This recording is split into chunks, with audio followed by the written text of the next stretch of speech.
ഇന്ന് നമ്മൾ അടിപൊളിയായിട്ടൊരു ചെമ്മീൻ coconut roast ഉണ്ടാക്കിയാലോ. ഇതിലേക്ക് നമുക്ക് വെളിച്ചെണ്ണ ഒഴിച്ചു കൊടുക്കാം.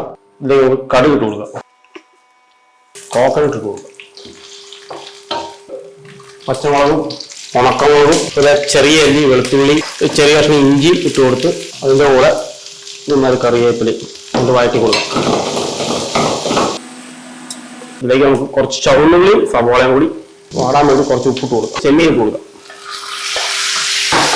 ഇതിലേക്ക് നമുക്ക് തക്കാളി ഇട്ട് കൊടുക്കാം, കുറച്ച് മഞ്ഞൾപ്പൊടി, കാശ്മീരി മുളക് പൊടി, ടീസ്പൂൺ ഫിഷ് മസാല, ലേശം മല്ലിപ്പൊടി, ലേശം കുരുമുളക് പൊടി,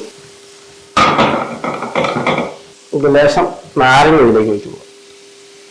തേങ്ങാപ്പാൽ കുറച്ച് ഒഴിച്ചു കൊടുക്കാം. അതിലേക്ക് കുറച്ച് വെള്ളമൊക്കെ ചേർക്കാം. ഈ തേങ്ങാപ്പാലിൽ ചെമ്മീൻ നന്നായിട്ട് വെന്ത് ഡ്രൈ ആക്കി നമുക്കിതിനെ റോസ്റ്റ് ആക്കി എടുക്കാം.